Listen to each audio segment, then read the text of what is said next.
Hey, everybody, and welcome to a new episode of Internet Friends, the episode where we're all way too burnt out to talk about anything.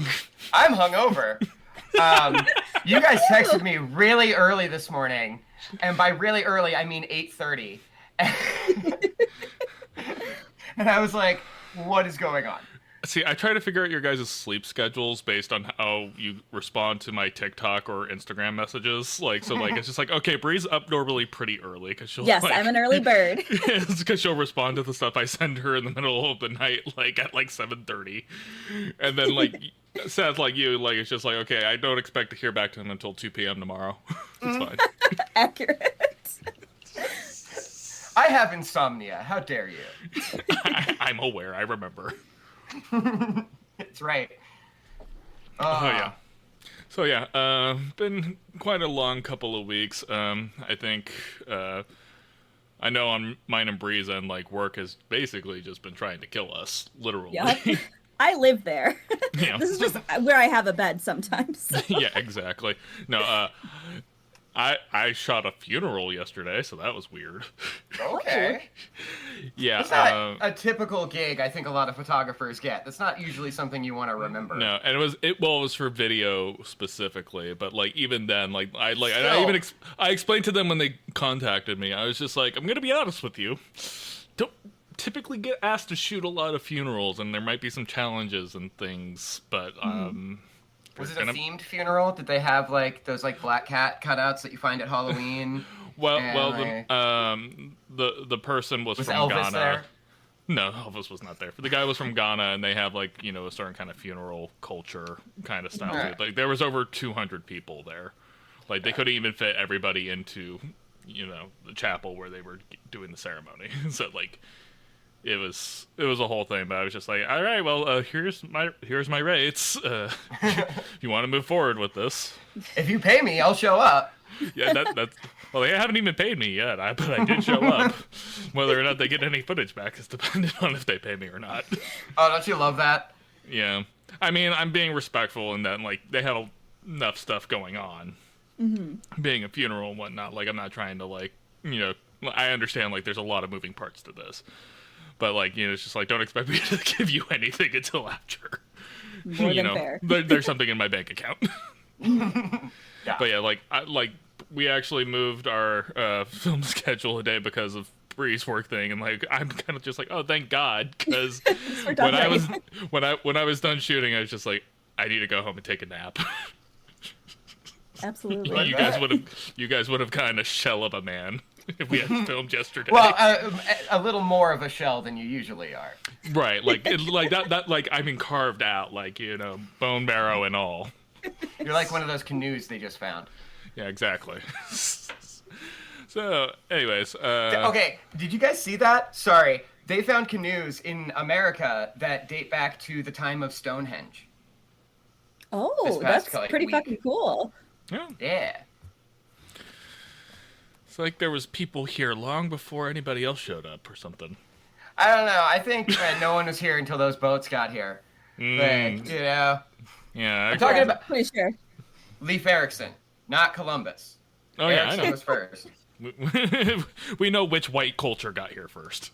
And it was mine.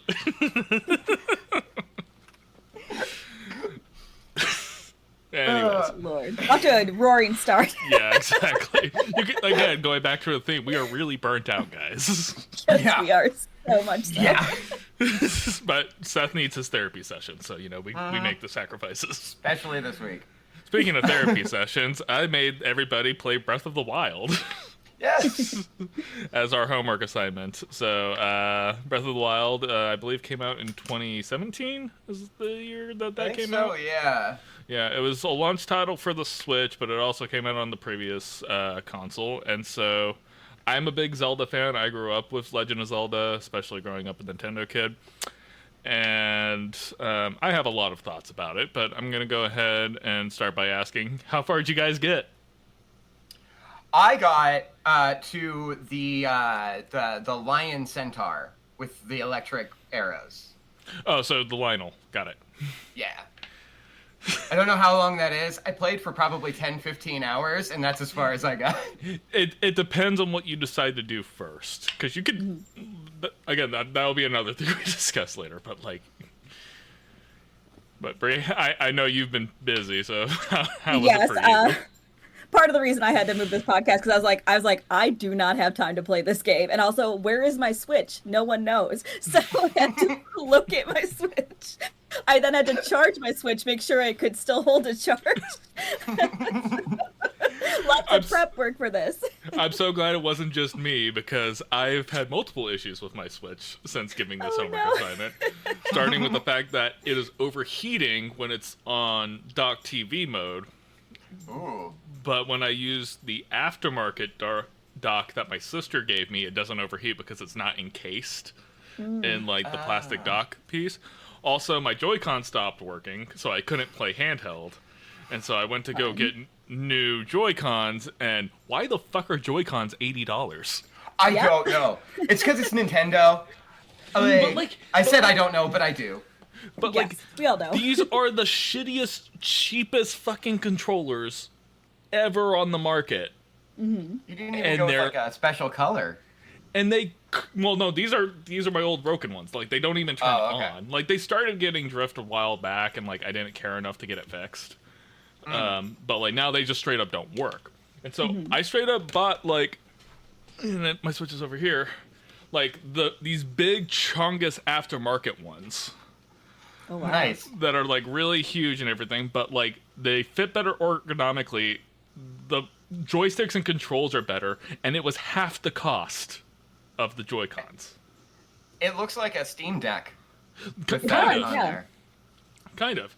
And so like, but like, I'm just like sitting here, it's just like, why the fuck are they this expensive? Like, it was only like $300 for the Switch when I bought it initially. So you're saying that almost a third of the cost was literally like the cheapest pieces. Well, it's that HD Rumble thing. Or whatever it's called on Switch. But you can feel the blocks of ice in the little cube game. Yeah, I don't know. I didn't get 1-2 Switch. I have the Lite. I can't use Joy-Cons. Right. Oh. But no, so like that. So that was pretty much my experience. Was basically troubleshooting issues with my Switch to be able to play it. Yeah, similar. I did only play the game for like 3 hours, which I'll get into a little bit, but I don't like it. So 3 hours, so like you barely got past the tutorial. I died a lot. Thank you! I didn't realize Zelda's a Souls game.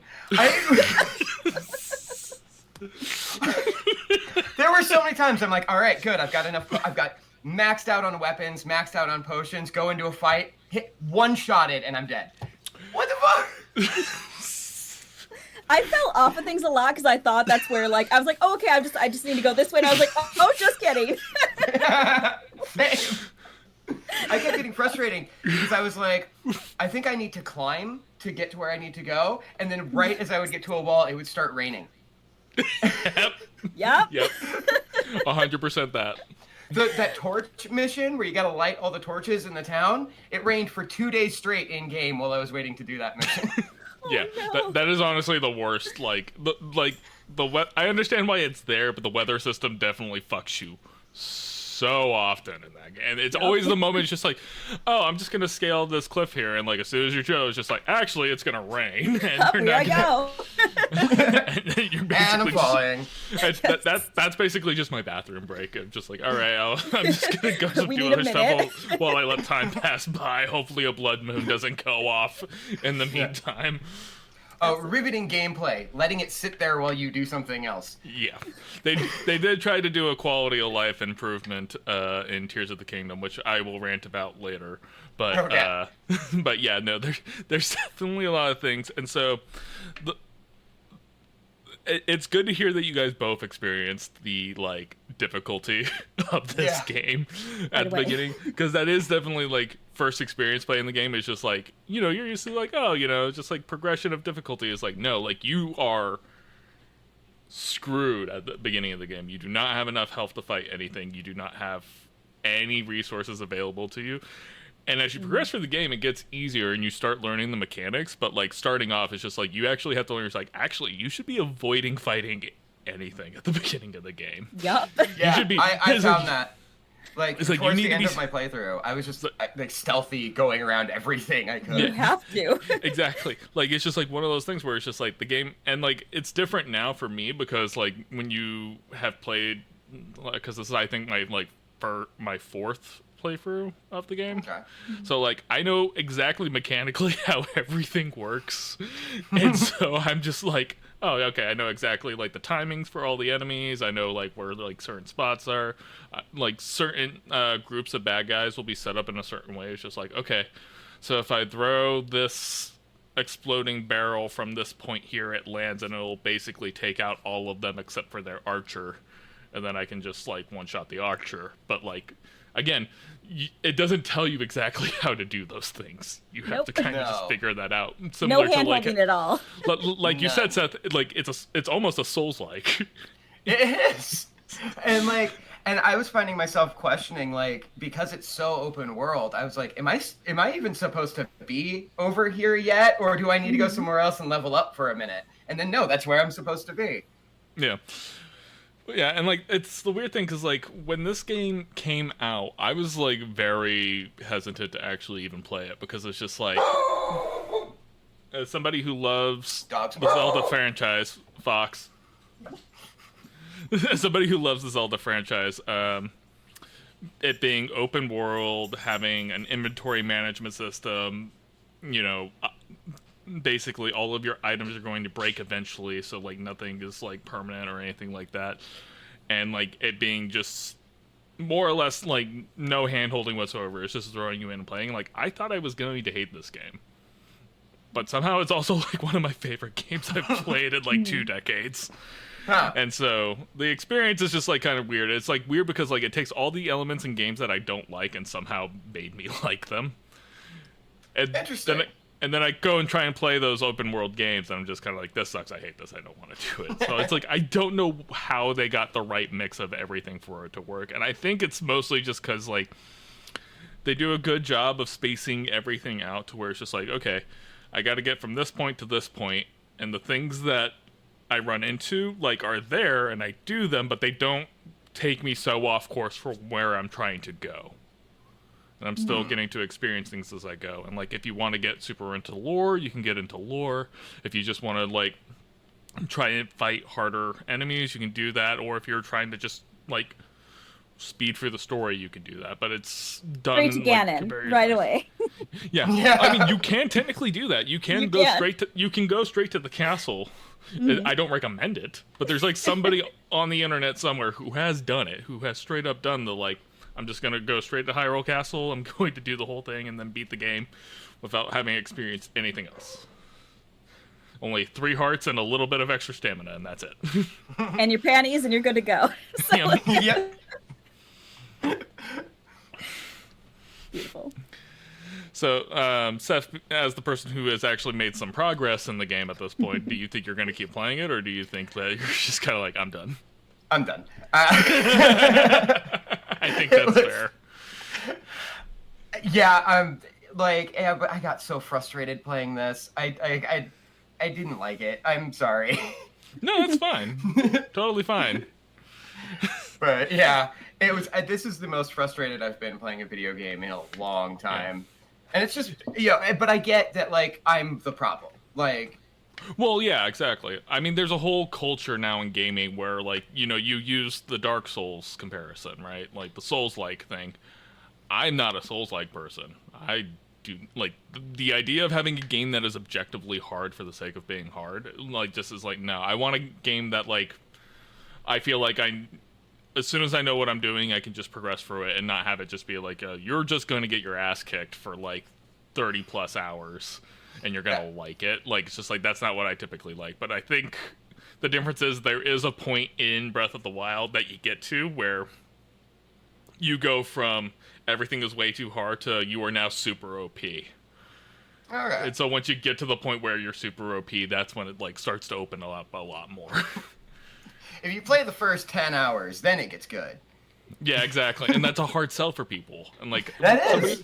somebody was having I was watching some other podcasts last week and they actually had this conversation about like trying to convince somebody. It's just like, hey, you should really play this game. The first 10 to 40 hours, it's like kind of a grind, but once you get past that 40 hours, it's just like, oh yeah, it's awesome. It's just like, that's a long time commitment. Yep. I mean, a lot of investment. Like when you tell it's just like, yeah, the first couple of seasons of the show aren't very good, but like once you get to season 3, like it's just like, okay, that's maybe like, however But many can I just skip to season 3? No, it's actually really important for payoffs in season 4 Yeah. if you watch season 1 and 2. Like, and Yeah. But I got the opportunity of assigning homework, so basically I forced you guys to do it. Yeah. Again, I do not blame you guys for not wanting to continue, because especially if you don't have a connection to the Zelda franchise. Like, it's a very hard ask. Well, and this is something I'm experiencing just with Nintendo in general, is that outside of Pokemon and GoldenEye, I didn't grow up with Nintendo. Right. So really having my Switch is the first time I'm getting to experience Mario and, Luigi and Zelda and like all of these games. And I'm finding that I just don't like Nintendo games. There's just something about them I'm not big on. And like, in fairness, modern Nintendo games are very in this kind of weird thing because they've iterated on them so much over the years, to where it's like if you compare like even Mario 64 to I think the last like 3D Mario they had was Odyssey, if I remember correctly. I think so, yeah. Like those are two completely different games with different style. Like Breath of the Wild was a very big departure from how Zeldas have traditionally been.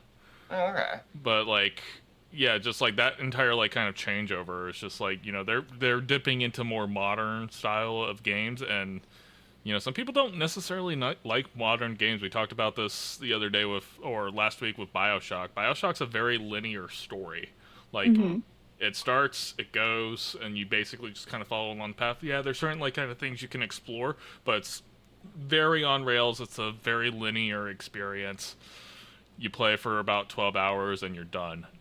Now games are just like, we need you to sink 300 hours into this. Yes. In order for it to feel like it's worth it. And like some people like that. Like I loved Baldur's Gate. But, it's kind of hard to ask for somebody to be like, it's just like, oh yeah, here's the next 400 hours of your life. Have fun. Like, that's a lot to ask for a lot of time people. when people don't have a lot of time in general. So. Yeah, exactly. And like, it's one of those things like when I see like streamers who like play 1 million different games a year, I'm just like, how do you have any time for any of this? And I was like, oh, you're trying to make this your full-time job. Yes. Yep. And I'm just like, good for you. Good. Like if that's working out for you, great. But like most people working 9 to 5s or even like just like 40-hour work week, regardless of your shift, like having time to play video games and sink that much time into it, that's a big time suck. Yeah. Especially when you're exhausted. So, Yeah. And you have to be like fully invested. I feel like, well, it's funny because I'm like, I think I actually might continue this game, to be honest. And very similar to Seth, like I have 4 siblings. I'm the youngest daughter. So it's just like, I never had my own consoles growing up. I had whatever my siblings had whenever I got to use that console. Right, whenever it was your turn. Correct. Which is like, yes. And I think all we had growing up was like I grew up Sega Genesis, like that was my console, and then like an N64 at some point. So like I had very limited really, I think that's the only one we had, and I barely played that. So I have no attachment to Nintendo in general, and I do think a lot of the appeal is people's nostalgia for it. I have to think that's a gigantic factor. But I'll still go back and play Ocarina of Time like all the time. Like I realize I am the nostalgia kid for Nintendo. Absolutely. And there's absolutely nothing wrong with that. But I think as somebody kind of newer to Nintendo, like, again, Pokemon games are fucking shit, but I love them so much. Yeah. No, we've all been gaslit by Pokemon. We all know how that model works. Yeah, but I mean, that's also nostalgia, though, because I'm just like, I feel like a kid when I play that game, like, in the best way. I am just like, I'm having a picnic with my Pokemon. This is so fun. But yeah, it's like, it's a terrible game. It looks like absolute trash. But, so I really have no attachment. Yeah. I was going to say that this game does look beautiful. Like, yes, exactly. Like there's a lot of detail. Like the environment is stunning. Even just like the opening shot where you're like walking in, you're just seeing everything. Like it's stunning. But I don't have attachment to Zelda like as a series by any means. And for this to be my first Zelda game is like very like I was like there is so much going on. There's so many. It's I was just on a podcast where we were talking about a game called Luna's Fishing Garden where you got to like fish and like hang out with your animal friends, and it was like the most simple game on the planet. And then I go to Breath of the Wild where there's so many fucking mechanics and there's so much to learn. I was like, I'm overwhelmed. But I will say, like when I first got to like I was playing last night and I was like waiting for my Audible to kick in, and I like got to a temple and I saw like the setup for the puzzle and I said immediately, no, I'm not doing this anymore. So I turned it off, but I opened it today and I was like, oh, this puzzle's actually not as hard as I thought it was. And I was able to complete it. Yeah. It was easy peasy. I think if I had more time and more energy, I think I would like this game eventually. I think it's just not the right time for me right now because I need the time and mental fortitude to like have all the mechanics memorized and things like that. Like it seems like a lot of fun, and I feel like so many people play this game so differently, and I love when people can have so many different experiences with the game. So I think again, and so no one ever gets mad at me or Seth, I do not think this is a bad game by any means. I just think it maybe is not the right game for me, especially not right now. I was actually curious about that's what I was trying to like imply there is that like I get that I'm the problem. It's just not a game that I like. It's a good game. Like I recognize that it's a very well made game. Like, I was actually going to ask because there's so many things going on in this game. There's so many different elements. The thing that I thought, Seth, you were going to like was the shrines because I knew you were such a Portal kid, hence the shirt you're wearing today. Yeah. Seth was a Portal kid, so like the puzzle aspect to it, I was just like, I wonder how, Seth, you've kind of felt about like the mini dungeon style of that. Yeah, I saw it too. It wasn't just you. You glitched out there for a second. You glitched out on my side, so. Yeah, I liked the puzzles. I liked the puzzles, but it did get to a point where I was like, how many of these do I need to keep doing? Because I did find myself investing a lot of time in some of them, especially the ones where you have to like those do ones this are the with worst. your Switch to get the ball to go. I spent like an hour on one of those. And the gyro motion controls are genuinely the worst, and because this was technically a Switch launch title, they had to like make that a thing. Right. Yeah. But overall, yeah, I did enjoy most of the puzzles I dealt with, and I did have to keep reminding myself what all of the like power ups that my little Sheikah Slate does do. Yeah. Be like, oh wait. I'm supposed to magnet this, not time freeze and whap it a bunch of times. I thought that was kind of like the interesting thing to, again, going back to things that they've done so differently from past Zelda games, because in past Zelda games, like, your tools and skills and stuff, like, you have to progress, you have to do kind of a bunch of stuff before you get, like, you know, getting the bombs. It's like, okay, I have the bombs now I can use the bombs to get to certain places I couldn't before. This game gives you literally everything at the beginning in terms of like, all right, here's all your Sheikah Slate powers, here's all the things that you need. So like, you have your bombs, you have your magnet ability, everything, go. And like, that's kind of like one of the more interesting things. Like, more going back to like, it's just like, hey, like as soon as you're done with the plateau and have the glider, you can go straight to Ganon if you want to. Well, in this game, it does that intentionally because it wants you to be the explorer. It wants you to invest yourself in this world however you want. Yeah, and that's and again, going back to somebody who's never really been a huge open world game fan, like it's just like I was not expecting myself to get so immersed in it, and like it was kind of interesting because I've pretty much only ever played this exclusively docked and on a TV, and so I was very curious. Like I did spend some time playing handheld on it because like I didn't spend a whole lot of time doing that, and like I was just like, wow, this actually does still look pretty good on the handheld version. So like so I was kind of curious about like how that would affect your experience, Seth, since you have the Switch Lite. We really do take for granted how powerful these things are, and that a game that looks that good, that is that big, fits on a cartridge like that. You know? It's impressive, and handheld, it was really cool to be able to play it. Look, we can give Nintendo a lot of shit for a lot of things. Corporations aren't your friends, kids. Just remember that. They don't care about you. They never did. But they are people. Number go up. according to the Supreme Court, who we totally agree with. Oh yes, we abide by everything that those people say and do. But regardless, the thing that they do very well is, like, one, they don't get caught up in the, like, let's make this the most powerful console ever. It's like, no, it's going to be more or less an Xbox 360 that's portable, which, you know... Which is still very impressive for 2017 when it came out. Very impressive, and instead of, like, trying to push the envelope in what we can do graphically, instead we're going to use good art direction to specifically do the visual language of this game, because again, like, there's a lot of cell shading going on, like, things aren't necessarily super, like, high resolution textures, but the way that they put everything together and present everything is just like, it's so... I always find, especially when, like, I'm running through Hyrule Field or, like, in different areas, I'm always, like, adjusting my camera to where I could see what's on the horizon, because there's always just so much to look at. And it just creates that incredible cinematic feel. And so that's always been probably the most impressive thing about this game. I was looking at the ground for mushrooms everywhere I went. Yeah. yeah, the beautiful sky, everything, mushrooms. Yeah, Just looking at his feet the whole time. He's like, I don't want to kill foxes for food, so I'm just going all mushrooms, all vegetarian run. That's the way to go. I will say, at one point when I got frustrated, I was like, you know what, fuck this fox. And I shot it. I'm not allowed to kill the foxes when Emily's in the room, so she gets very upset with me. You know what, on second thought, maybe I did enjoy this game. I don't know, now that we're talking about it. No, like you said, it's a good game, but it's also one of those things where it's just like, are you really going to dedicate your free time to something that's going to frustrate you? Yes. Yeah. Like, I'm at the point now where it's just Cuphead, like... so I have done it before. Yeah, like, I know you have some masochism in there. We know this. Some.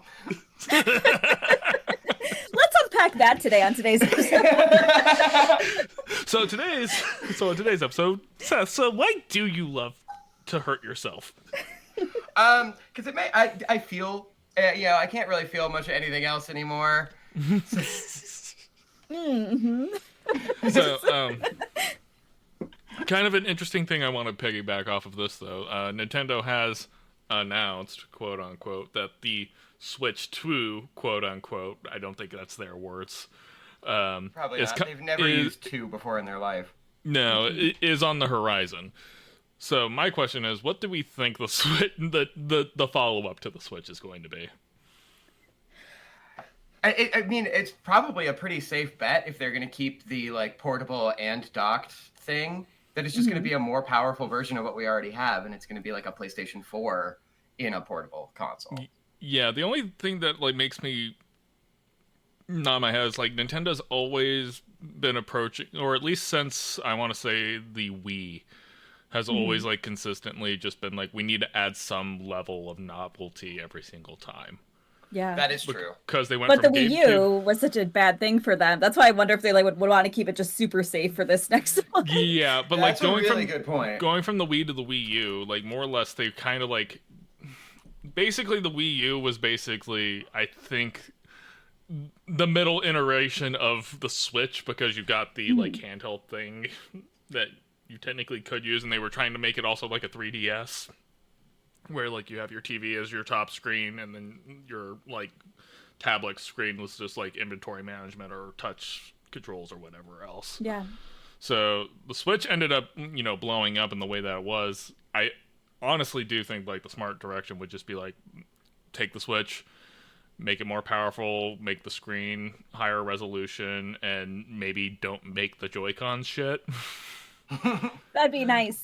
But I highly doubt they'll do that.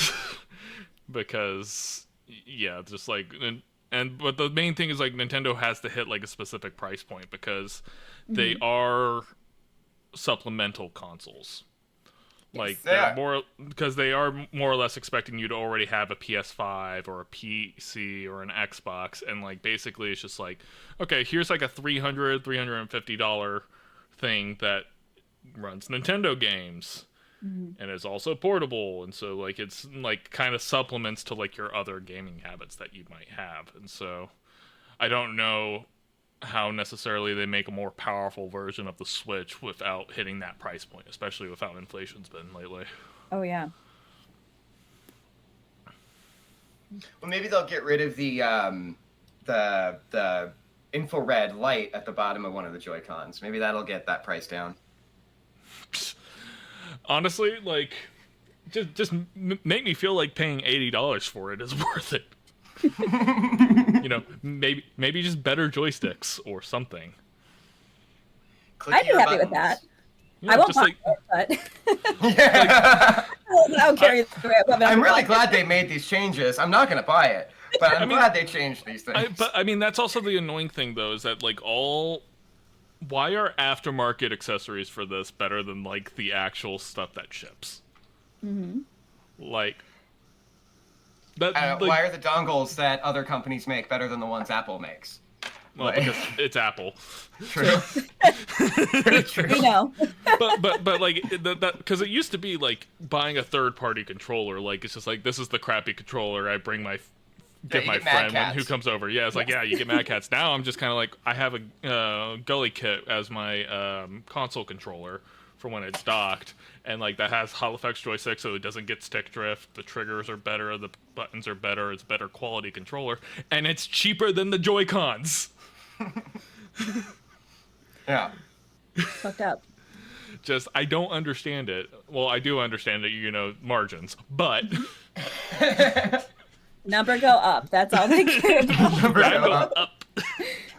Capitalism. Yay, That's we the did it, catchphrase guys. of this podcast, I think. It's just number go up. Number go up. So, like, we need a number go up counter. We need a Seth's trauma counter. We need a Brie quitting counter. Absolutely. Perfect. We need We're a gonna need to Theo hire shows on his a whole butt. producer just to keep track of those. Yes. Emily? Yeah. So, anyways, yeah. So, anyways, sorry for forcing you guys to play Breath of the Wild. You're good.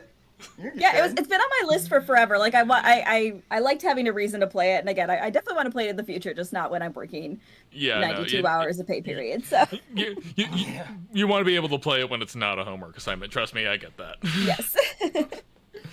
Anyways, so there's other stuff that's been happening in the nerd world lately. Brie is basically getting a producer credit for this show because she pretty much did the entire doc this week. So Deadpool and Wolverine is going to be coming out relatively soon, and they released, I think it was last week is when this released, was their promotional popcorn bucket that's going to be in theaters. And it's was exactly after what a Memorial Deadpool Day. would do. Yep. It was after Memorial Day because they weren't selling them at AMC when I went to see Furiosa. Oh, So- I forgot that movie goes out. Yeah, it's good. That's what I've been But hearing. Deadpool. But Deadpool.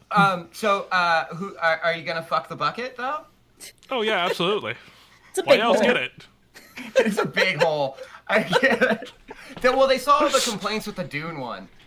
Well, They were honestly, the Dune one looks like a legit sex toy. This one, like, is definitely full novelty leaning into it. Looking up Dune popcorn bucket. Are you unaware of this? I am very aware of this. Oh, it was I'm a looking it up huge right now. thing. We're gonna see a live reaction right now. Oh no. Oh yeah, it came up right away. Images. Safe It's got those search. little bristles. For your Oh. How did this get this far into the process? right. Here's the thing. crazy. As somebody who has worked in marketing long enough, I'm just kind of like, how do I get into one of these marketing departments where they're clearly not checking what we're doing? Because I've worked at so many like departments where it's just like, I have to get like CEO level approval before anything goes out. And then I see that the Dune popcorn bucket, I'm just like, what company do I need to be working for? But they're like, yeah, put it to, yeah. Yeah, whatever, do it. Produce it, I don't care. Ah. It's like money, number go up. That's This is astounding. I can't believe I haven't seen this till now because I'm just like at least the Wolverine one's hilarious, but like no one's probably gonna put their dick in that. I can't guarantee that, but it would be difficult. I'm putting my dick in Someone it. is fucking Someone's this definitely fucking- gonna put their dick in that. Tell you what, after Deadpool and Wolverine come out, I will give you guys a full dick in review of the Wolverine popcorn bucket. Dick in review. And that's going to be a short. Oh my fucking god. Actually, Dicks Out Reviews would be a really good YouTube channel name. Absolutely. It could not happen, but I think that's No, it I would said get pulled dick. immediately. I was about to say Dick In is what the review site, Dick In review. Oh man. Oh. Wow, that's hilarious. But I'm that's going why down for that's that why joke. this the Wolverine popcorn bucket exists, is because after the Dune one came out, Ryan Reynolds made a joke about how they were going to have Deadpool and Wolverine popcorn buckets that were just the mouth, and then that got That's approved, funny. and here it is. That's great. That's hilarious. Like Well, that's in fair- honestly so smart. In fairness, I think when it comes to Deadpool stuff, I think they let Ryan Reynolds run the marketing department on those movies. Probably. This is hilarious. The video, I don't know if you saw the video like for this bucket, but it's very funny too. So Oh yeah, Emily sent Oh, it I to didn't me. see the video. yeah, I mean it's exactly what you think it is. Just like, you know, Yeah, butter pouring down. yeah, they do like the butter and like kind of thing. They lean in. Okay. They knew what they were doing. Absolutely. All right. So yeah, so is that justification enough to go see Deadpool and Wolverine? I don't know how many cameos are in it, because it better be a lot. Well, I think one of the shots There are going to be that some they... cameos in that bucket. Cut that Hey. joke. Stop telling me to No. cut jokes. You know I'm not going to do it. We don't edit this show.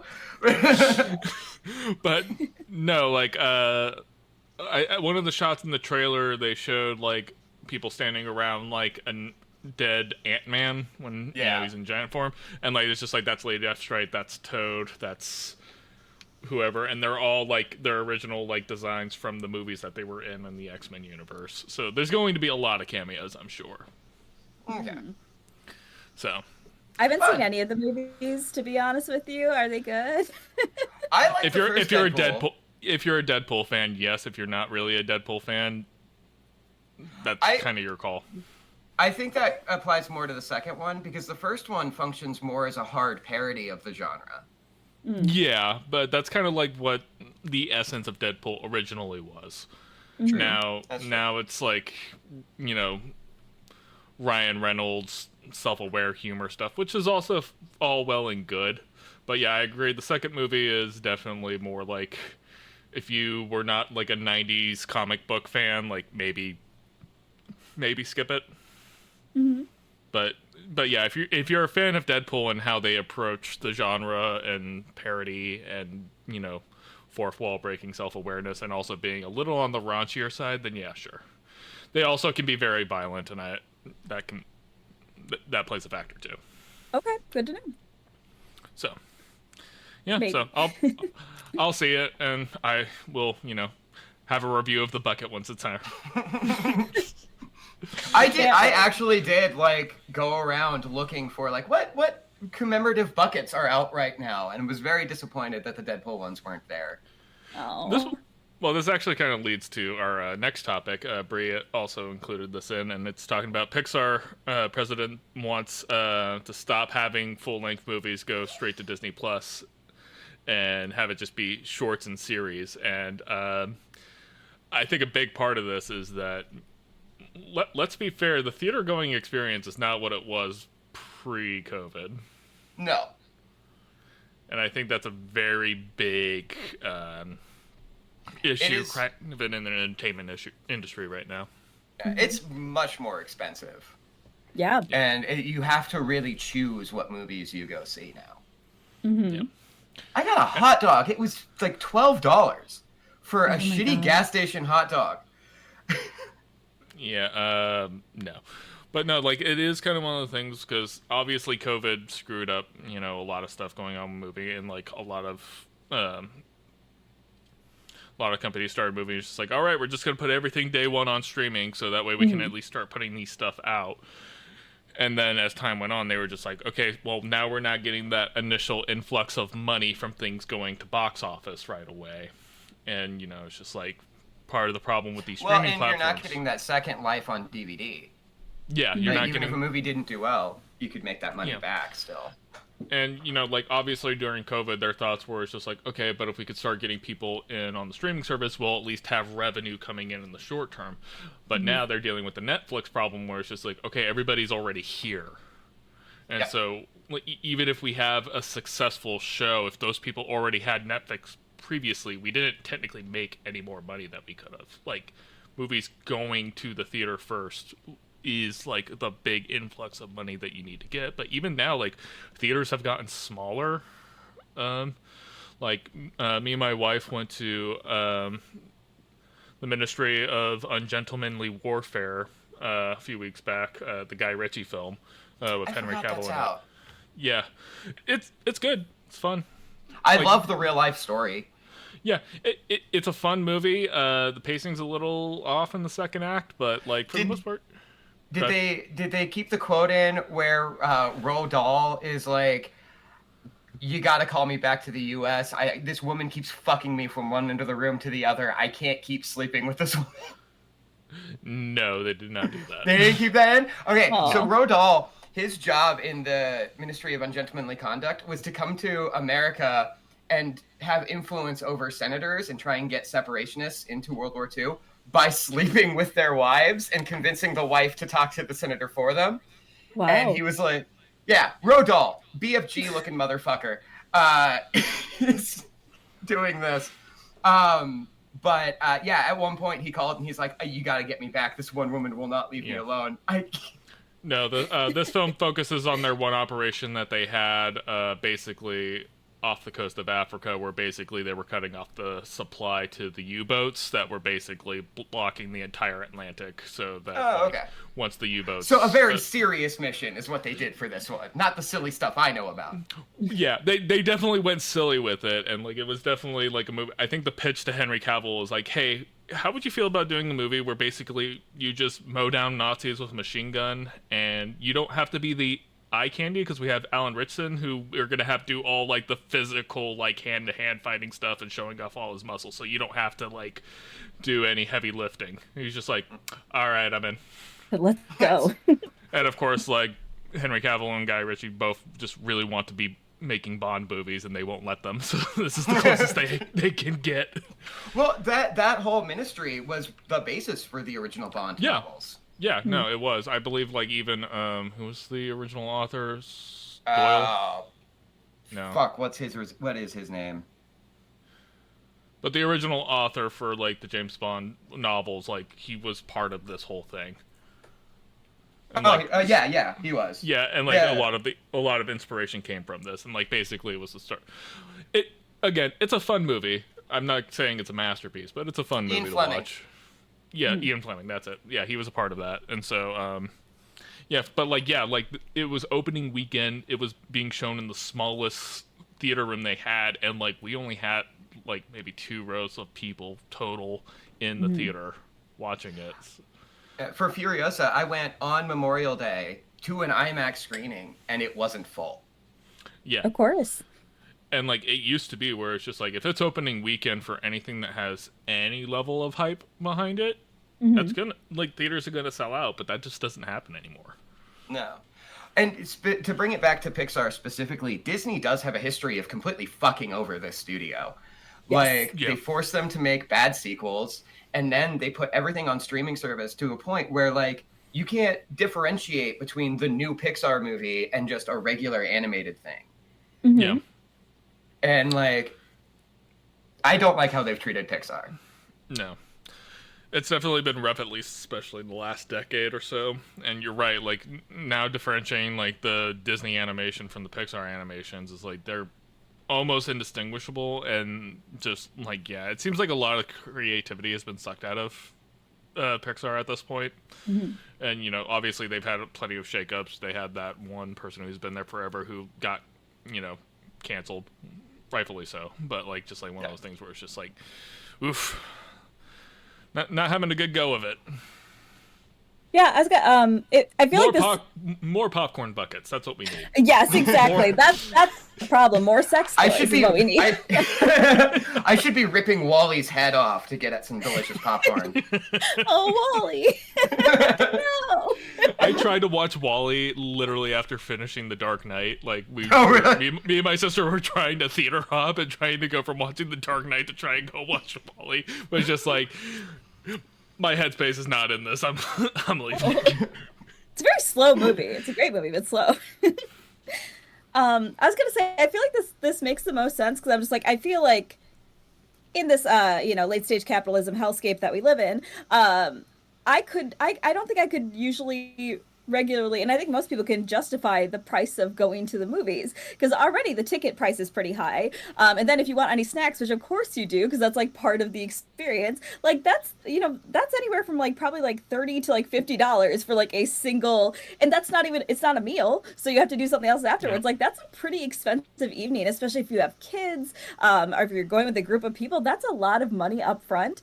But I'm interested with Pixar because it's for kids. Like that's kind of a guaranteed market for them. Like if a kid wants to go see a movie, you're gonna take your fucking kid to see a movie. You're guaranteed to get the kids ticket, and you're gonna have to get the parents ticket too. That's why kids and then movies have snacks. always been like a guaranteed success in Hollywood. Is because it's just like you're guaranteed the ticket sales always. Yeah, and I'm sure there's been a huge like hit to their income. I like, especially because I feel like even now, like honestly, I love going to the movies. I would go more often if A, I could afford it, and B, if any of my friends enjoy going to the movies. None of them do, because if I'm interested in a movie, they'll be like, oh, when's it on streaming, and then we'll watch it then, and I'm like, oh, okay. So like that's the default now, and I'm like, that's fine, I guess. No, I love going to movies as well. It's one of my favorite things. Like, as my whole family loves movies, so like every weekend when I was a kid, we were at the theater. Yeah. Because it used to be Yeah. cheap. Yeah. Yes. Now it's expensive, and like I go to maybe 2 movies a year now. Yeah. I mean, And I the rest probably of have it only is been piracy. to like I probably have only been to the theater like 5 times since COVID. You know, I think kind it's of one time let for up. me, honestly. Really? Yeah, I saw Top Gun. But like that's the thing. You though. just had to get in and see that propaganda. You I couldn't wait had for to. streaming on. It's just like gotta watch Tom Cruise make more money. To get As the a red-blooded Scientology. American.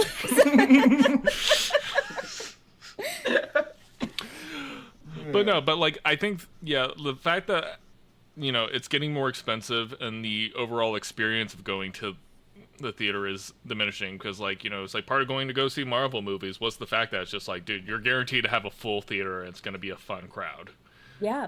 Now, nope, you're not guaranteed. Like you're going to go and it's not going to be that many people, and it's kind of just be like, the concessions have gotten crappier. Like, don't pay $12 for a hot dog ever in your life, kids. Don't be like Seth. You heard it here first. That's not the worst decision I made this week. Like, Top 10 for sure, but but not the worst. Oof. Yeah. excellent. Yep. Yep. Let's see. What else we got here? Well, in terms of movies that are coming out, what do you guys think of the new Beetlejuice trailer? Okay, loved it, except for I am sick of this trend of taking a happy song from the past and having a kids choir sing it creepily. I'm really sick of that trend. Or having a 20-something-year-old female singer who is just going to do a low monotone version of it. Like there was something recently. I heard. Yeah, there was that recently. But the rest of the trailer looks great. I love Beetlejuice. Oh yeah, no, it's the first hey, we're doing the sequel of a movie that came out almost 40 years ago that I was just like, oh, they're actually doing something good with it, or it actually looks good. Yeah. No, it does look fun. There was something I was going to say, and then you said that movie came out almost 40 years ago, and I realized how old I am. Is that real? Is that for real? That's It's probably close it enough. came out in 87? Oh, fuck. Wow. It's getting there. We're Yeah. ancient. We By are. we, I mean me. Yep. You're what, a year older than Aaron and I? I'm going to be 34 tomorrow, in fact. So. Oh, wow. Yeah, it's like 2 or 3 Alright, so years. 2 years. What was the Practically point I was dead. gonna make, though? 1 foot in the grave. Yeah, exactly. I'm excited for it, but I'm like, have fond memories of Beetlejuice. And actually, I just saw the I don't know if any of you have had the pleasure of seeing like the theater production of Beetlejuice, but it's actually really fucking good. I wasn't sure how like hokey it would be, but they kind of just like reimagined the first movie in theater form, so they changed some things, but it was very entertaining, really really fun. Yeah, I think this will be fun. I'll wait till it gets on streaming for sure, though. Yeah, yeah, this isn't one I'm gonna pay for. I think the fact that they have the pretty much majority of the original cast, or at least the original cast that matters, like, yes. makes it an easier sell. They've got the original cast except the child molester. Right. Which is what I was implying. Yeah. Who? It's Gina Davis and Alec Baldwin. They're not coming back. That's At least right. They're not in the trailer. Yeah, I didn't. Well, Alec Baldwin's dealing with legal troubles. Is he? I haven't been following that. Shooting the photographer. That's right. He on killed set. someone. Yeah. I forgot that was Alec. Why do you I thought forget that was when his we brother. kill people? What? Why do you keep on forgetting people dying? Dude, there's a lot going on in my life. I can't focus on people dying right now. I'm dealing with people being born. I don't got to deal with people dying. But Gina Davis is great. She's still working, isn't she? I loved her in Cutthroat Island. That is a horny fucking movie. Yeah. I mean, I wouldn't be surprised. I'm the only one who likes it too.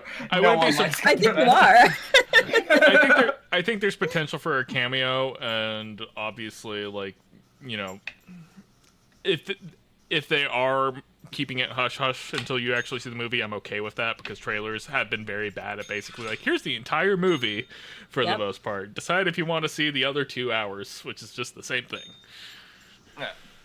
Which is, I have gotten to a point where I stop watching trailers. I'll see the first one or the teaser, and then I avoid everything until I see the movie. Yeah, no. After I see like the first trailer, it's just like, okay, I'm not going to be looking for another trailer for this movie until then.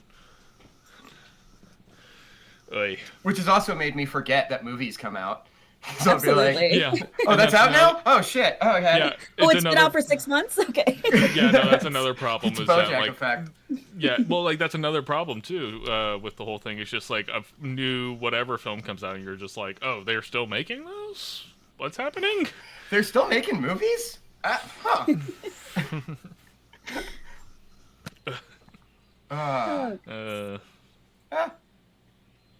Sorry, I closed That's my exciting. window for a second.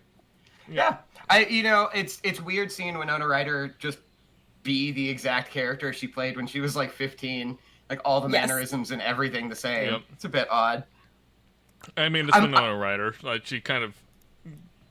She knows what she's doing. She does. I'm just really glad they're not going with the Beetlejuice Goes Hawaiian sequel that was floating around Hollywood for a long time. Yeah, I don't see how they could ever make that work. No. A direct-to-DVD sequel, maybe. Yes. Strictly. But I think Michael Keaton finally got past being on direct-to-DVD sequels eventually. I love Michael Keaton. I really do. No, he's great. Who doesn't? He's great. Wait. So so that's going on. There was also some casting news for the next Knives Out movie, which, the Knives Out series has been very, very, very good for the most part. I love both of them. Yeah, They're both good. Which one do you like better, though? It's a hot debate. I like the first one better, if I'm being completely honest. For me, I like the second one better. I was gonna say I think I like the second one better, but recency bias plays into that. I watched Glass Onion a lot more recently than I watched Knives Out, and I had Knives Out spoiled for me. Oh, that's sad. I watched them back to back recently. Actually, wasn't the first time I saw Knives Out, but I watched them back to back, and yeah, I would still say the first one. I think I just like the pacing better of the first one. Okay. The commentary of the second one was not nearly as... I found the second one to be a little bit more predictable. Oh, that's interesting. Because I feel kind of the opposite, to be honest. Because I'm like, same thing. I really recently, I think in February, I watched both of them back to back. And it's funny because everyone told me, they're like, oh yeah, don't be disappointed by the second one because the first one's so much better. And I was like, I don't feel that way at all. And I think it's mostly because like in the first one, they give away what happens really early Yeah. in it, and then you're just kind of watching that play out. Whereas the second one, they held on to that information a little longer, which Yeah. kept me interested. Like, not that the first one was bad by any means; they're both great films. But I think the second one just like I was a little more like where I was like, shit, what is going on here? And also the casting was really great for both films, to be honest. But yeah, the second one's a little more fun for me. No, but yeah, no, I agree, and I think more or less, I think it's because it was a more traditionally like kind of like spaced out movie in the second one, whereas the first one was like we're gonna tell you exactly what happened, but then the details in between are the things that really tell the whole story. Like knowing how the person died is only part of the scenario. Yes, exactly. The second one is much more of a whodunit, whereas the first one kind of straddles the line of whodunit and how catch 'em. Yeah, and I think that's why I like the first one more. I get that. I honestly, they're both great, and I'm excited they're making more of them. I'm hoping it just keeps going. Like obviously it's gonna peter out at some point, but I have high expectations. I'm just like, the two are good. I'm sure the third one will be good as well. I'm excited for it. As long I as could watch Daniel Craig in this role forever. Yeah. Yes, I agree. So fun. Yeah, he's definitely having way more fun with this than he ever did with Bond. Oh yeah, he doesn't have to get jacked for this. Yeah, like it's just like so. Let me get this straight. I just have to wear a fairly flamboyant suit and just speak with a southern accent, and like that's basically all I have to do for these movies. It's like, yeah, for the most part, it's like great. I'll sign for 10 more. Can I do an accent that's like a mix of Colonel Sanders and Mo Rutherford? Yeah? Okay, cool. Yeah. Thanks. Yeah, I know. Right. Because I'm gonna. So. Yeah. I think as long as like they keep the cadence of releases for this series of movies to like, don't just release a new one every year. Like, let them all have a certain amount of breathing room. Let us miss and reminisce about the movies a little bit before you throw it out there. 100%, yeah. So as long as they keep that cadence, I think it'll be fine. Yeah. No, I want yearly releases. Let's Assassin's Creed this shit. Yeah, because that worked out so well for that franchise. Oh, did we ever talk about the most recent Assassin's Creed controversy last week? Oh, that there's a black guy in it? Yeah. Okay, yeah. That's not historically accurate. I hate it here. and then everybody's like, actually, it is. It actually is historically accurate. Congratulations, you played yourself racist. Also, there's goofy shit in those games all the time, because I feel like I keep hearing those points, and then there's like the Pope fight in one of the first games where it's just like, it's a super powered Pope. I was like, oh yeah, is this fucking historically accurate? Yeah, they had the one in ancient Egypt where you fight the crocodile god of the Nile. That's how it happened, Aaron. It's like yes, the game series where I'm very worried about it is Assassin's Creed being historically accurate. Mm-hmm, absolutely. And then of course it's just like, actually that is historically accurate. You're all just racist. Congratulations. Just say you're racist. That's all there's to it. Yeah, it's so much easier. It's like, look, let's just say the quiet part out loud, guys. You're already doing it. And the thing that sucks is that they think they're being subtle. Yeah, no, it's just like I feel like they're just pandering. It's just like, no. That is what they always fucking say. It's always pandering. So this is a topic we're going to get into in a second, but when you sent that TikTok this morning, when I opened it and saw that it was Warhammer, I was like, this is either going to be the studio has been mistreating their employees or there's girls in this now. And surprise! Yep. It's the two paths. I mean, the former could still be true. Very true. The latter was just the topic of the video. Yes. Nerd culture. Yeah, if we want to get into that, I guess I can briefly. I will say just before we talk about this, I know we mentioned this kind of at the top of the show, but I don't know a ton about Warhammer 40K. It's one of those things. Brie, we've established you don't have money. It's fine. 100%. I don't have money or that kind of fucking time. So, but to my understanding, it's very D&D adjacent, where it's just super deep nerd culture. But I know with this one, you buy little models and things like that, and people are hardcore into this game. It is their life's work. They spend so much money on these fucking models, which by all means, honestly, if that makes you happy, cool. The problem is, it is really funny, real quick, that there are people who are like, no, this is super serious. I take this hobby so seriously. With the little goggles. Yeah. This is a serious game. Exactly. Part of me wants to grab my unpainted Gundam right now. Yes. Exactly, it's like somebody who's actively playing D&D. Like, I just have no room to talk by any means. But yeah, they basically, there's I guess, one of the factions you can play as is the Custodes, and they introduced that females have always been a part of it, and there's in fact like a main female character in it. People got real mad about it, so fucking mad about it. How So dare that's- women exist in my fictional universe? It's how dare they retcon something, which to my understanding, based on the video I sent you and also just like what I've been reading, shit gets retconned all the fucking time. That is like Right. in honestly any part of nerddom, like they're always retconning. I don't know why now it's like, no, it's a problem. This really affects my gameplay. It doesn't. It's No, just like, not at all. I want this fictional universe to specifically to have no women whatsoever. Mm-hmm. This is how I show off my masculinity, is never to be around women. But why won't they talk to me? I'm a nice guy. Crazy. Can't seem to figure it out. But yeah, this I don't know. This I feel like this is a fucking tale as old as time. This shit happens so fucking constantly and consistently in all facets of nerd culture, which is why women are largely not in it, or if we are, we're very quiet about it. I actually found it made me very sad. I found this Reddit post about a woman who actively plays Warhammer, and she was saying there's like 5 or 7 places in her town where she could play it. She feels safe at one of them. Yeah. And that's fucking heartbreaking, but it's just because she's been so berated and felt so unsafe, whether she's getting hit on or she's just like, people have just made her feel like an idiot for being there. That sucks. I don't understand why this culture has to be like this all the fucking time, forever and a day. And it seems to like, I hate to say it, but I'm like, I feel like it's not changing, and I don't know why, because it's been so persistent forever. It's always like there's like one step forward and then there's 2 steps back almost constantly when it comes to it.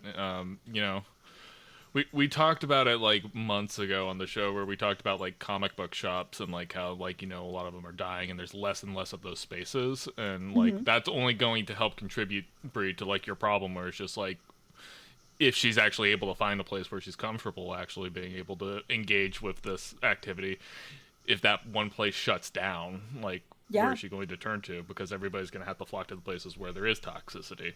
When I was in Austin a few months ago, me and Emily went to a local comic shop, and there was just a group of really young kids playing D&D in the table in the middle of the comic book shop, and I was just like, that's super cool and awesome that these kids have this kind of space to do it and like they can be here. I was just like, I really hope somebody does not walk in and start giving these kids a hard time, because I will punch them personally. Right, because they have this safe space to do something that they're all enjoying, and like, you know, the world's a scary, terrible place. So the fact that they find this little, you know, hovel where they can do something fun with their friends, where they're being safe and accepted, like, I want that for everybody all the time. Like, it makes me so sad that this is, again, that this has persisted so long and so prevalently in nerd culture. And again, I think it's in every facet. I think we talked about it on like the very first episode where like I stopped going to cons altogether because dudes were really fucking gross to me. And anytime I went to a comic book shop, in fact, I had the one instance where the comic book owner was talking about a specific series that I was reading and my partner was not, and he would not talk to me. He would not look at me. He was just talking to my partner about this series that my partner was like, oh, I haven't read it, but she has, and he would not talk to me. And it's just like, I'm like, it happens all the fucking time. And like, I want to say all this was like, obviously I have a ton of privilege being a white woman. That like, I'm sure this is so much worse for so many other people, but it just breaks my heart that it's still happening. Yep. I remember when I was first going to cons, these signs didn't exist, but by a year, 2 years into me going to cons, everyone I went to had big signs up front that were like, cosplay is not consent, do not touch people. Stay like hands to yourself, and just the fact that they needed those signs is real upsetting. Yeah, and it's one of those things like, yeah, like you said, like the first like con you go to, it's all just seems like funny, but then like you start getting a little more involved in communities, and you're constantly hearing about people getting harassed and everything else kind of like that, and just like like cons having to create like no photo corners of like the conventions where like people can just go and just like cool, I don't have cameras pointing at me, and then people still showing up and taking photos in there. Absolutely. And it's just like it's like, dude, like respect boundaries. It's not hard. It really really isn't. fucking isn't. Some people make it seem that way, though. I was at the grocery store the other night, and this gal was like right here while I'm looking at dog food. I know some people shouldn't go out in public ever, honestly. This I did want to mention just one more small kind of sidebar to this, because I'm sure you've seen this floating around. This was a couple weeks ago, but I believe it's a female Twitch streamer that was I want to say she was playing. I don't know what game she was playing, to be honest. But one of the guys that was on the on their comms had like threatened to essay her, and it was like recorded live. And like he even said, he asked her if she had ever been R-worded before, and she said, "I'm sorry. What are you saying to me?" He's like, "Oh, because I'm going to." And I'm just like, I feel like gaming especially has probably been like the worst of it, because everyone is, like the Xbox Live, like it's okay. I said it on Xbox It's a Live. meme. I can be anonymous, and therefore I can say whatever I want. Correct. You hop into a COD lobby, like you're gonna hear like somebody who clearly is not of any of these groups saying like the most obscene slurs possible. Yes. Yeah. F words and N words just being thrown around. Absolutely. And the R slur as well. Oh yeah, oh absolutely. Oh yeah. For Breath of the Wild, I went back and like watched some like old YouTube gaming content from the time to kind of put myself in that headspace.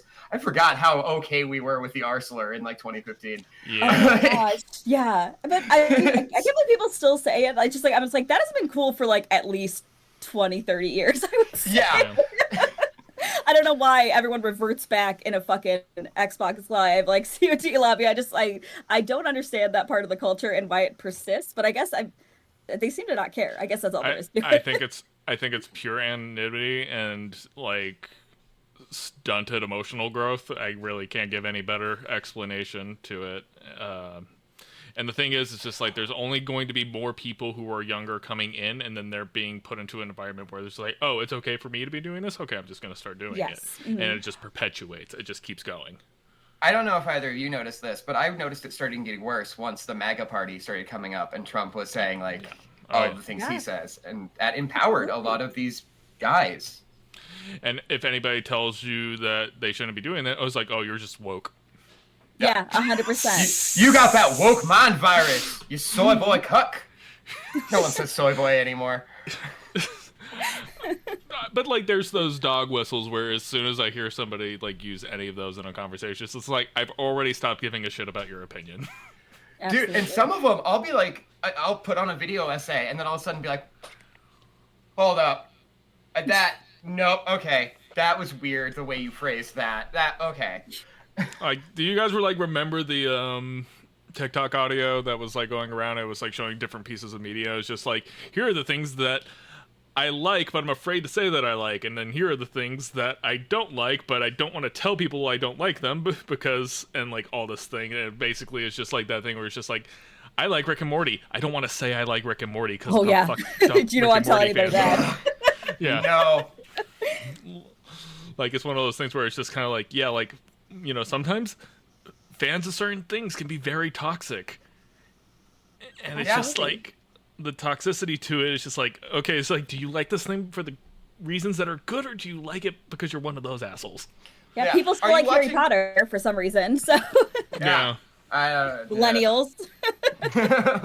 I never got that. I actually have a deep hatred for Harry Potter. I never got it either. I have dated two separate people that were hyper into it, so I have been forced to learn way more about this universe than I ever cared to. Mm-hmm. And it sucks. It's awful. Everything about it is bad.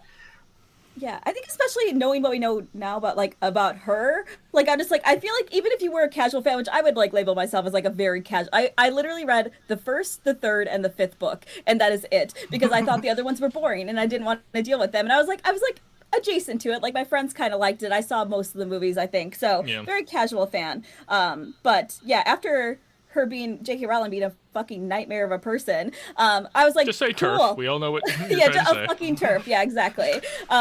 She fucking sucks. And I'm just like, you know what? Even my casualness, I'm not. If you're gonna buy merch, buy it from Etsy or something, friends. Like, Yeah. just don't keep supporting her. She has so much money. She does. Yeah, yeah, I said when a lot of the stuff first started happening and it was affecting, the ticket sales for the Fantastic Beasts series, I was just saying it's like she needs to pull a locus and just sell the IP. Because the people who still want to love it, but they don't want to support her. It's just like, now's the time to cash out.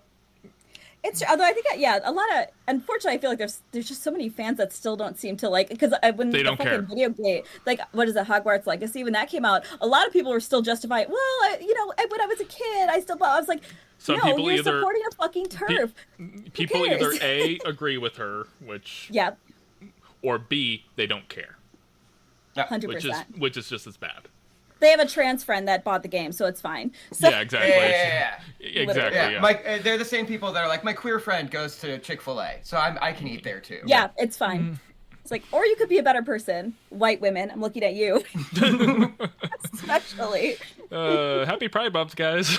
Yes, happy Pride. Yeah. Right. So staying on Pride Month, who's gonna get Bud Lighted this year? Bud Lighted? Oh. Yeah, now you remember that controversy. There we go. Yeah. I was like, is that a new sex thing? What are the kids into? Yeah. When you first said it, I thought you said butt lighted, and I was like, what, like one of those light Tell me up butt more. plugs? Like, probably me, if we're completely Well, so honest here. you get the Wolverine popcorn bucket, and then Yes. Let's go. full circle. Love it. No, so like,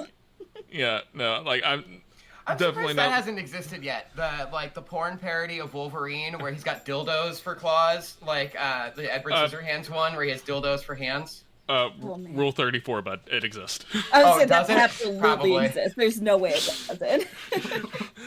Rule 34. It's not just relevant to felonies anymore. Well, if it doesn't if it doesn't exist, I found an AI porn generator this week that I spent an hour breaking. God damn it, Seth. I was like, how old can I make this person? Oh my god. I'm deleting Seth's number right now. How distorted can I make the body? Yeah.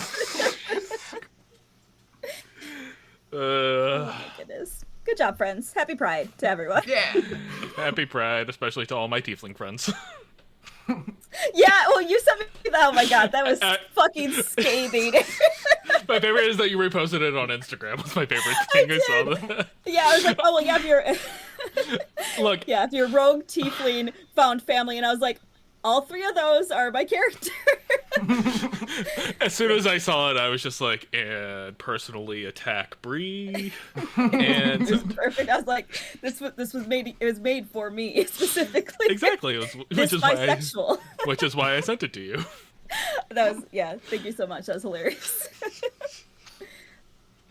Yeah. All right. Happy Pride. Tieflings are for bisexuals. Thank you so much. I mean, my most recent Baldur's Gate Warlock playthrough is a tiefling character, and I had the opportunity to hook up with Halls, and I was just like, yeah, why not? Beautiful. We love it. All right. So, anyways, that leads us now to our final homework assignment. And so, Brie, what do you got for us? This is our last homework assignment? No, sorry, last topic being Brie's homework assignment. Yes. I'm just I get that I'm getting fired, but like it's your last one. I was thinking I would pick because it's one of those things I've never gotten to see, but Nimona on Netflix. It's another one that was I believe written by Andy Stevenson, who also did She-Ra. And I've heard very good things about it. It's a movie. It's on Netflix. I've heard nothing but good things, especially for representation of all sorts. So perfect for Pride Month. But yeah, I believe it's on Netflix. Nimona should be good. Oh, Nimona.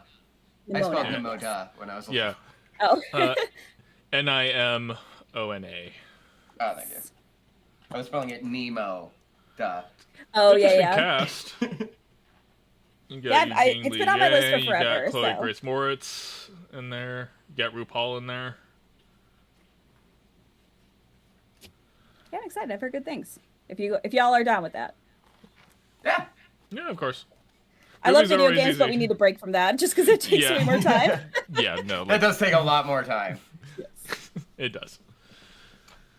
All right, cool. Well, Cool. appreciate that, and look forward to next episode then. It's pretty much all we have left. I'm TCK Media on most things. You got that Seth23, who you can find him on the Tickies of Talkies. And then, of course, you have the raccoon herself, Brie. You can find her on Instagram and maybe Stumbled one through day that streaming one. again. It's okay. Brie, what's the status of your other podcast? She's actually going to be sending me the recording of our first podcast sometime today. So once she has my approval, she's going to post it. We do have a YouTube channel, Game Birds. I don't know. I will send you the link if she's going to send me the link. She hasn't yet, but soon it will be out places. Awesome. Well, thanks everybody, and we'll see you all next time. Bye. Woo.